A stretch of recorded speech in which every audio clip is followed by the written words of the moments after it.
Mütəxəssislər xəbərdarlıq edir. İlan balığının nəsli kəsilə bilər.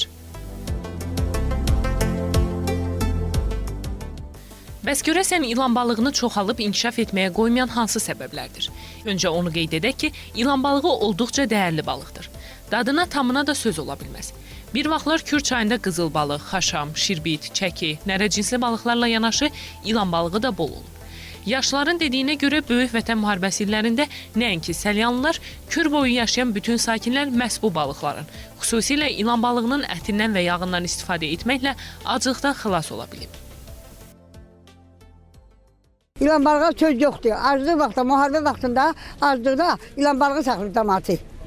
Vallahi düzün deyirəm, 10 köpəyə, 15 köpəyə, 30 köpəyə gedir də balıq da. Maraqlısı odur ki, ilan balığı ildə bir dəfə nəsil verir.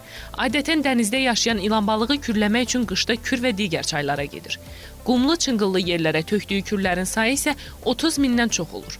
İlan balığının yaşadığı yerdə demək olar balıq olmur. O həm də xüsusi qida obyektlərini yeyir ki, nəticədə onun əti və yağı yüksək keyfiyyətli olur.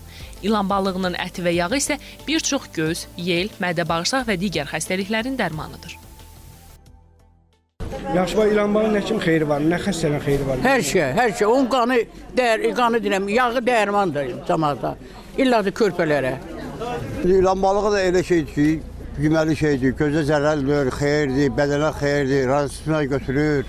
Ondan sonra nə deyim sizə, belə hər şeyi götürür. İlan balığı çox yaxşı, gözə, həm bədənin hamısına xeyirdir ilan balığı. Amma son illər dənizin çirklənməsi ilə ekoloji tarazlığın pozulması nəticəsində bu qiymətli balığın nəsli kəsilmək üzrədir. Elə bu yüzdən də bazarlarda ilan balığına az-az rast gəlmək mümkündür.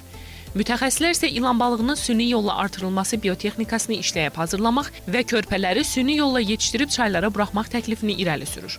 Onların fikrincə, əgər vaxtında lazımi tədbirlər görülməzsə, bir neçə ildən sonra adı qırmızı kitaba düşən ilan balığının nəsli tamamilə kəsilə bilər.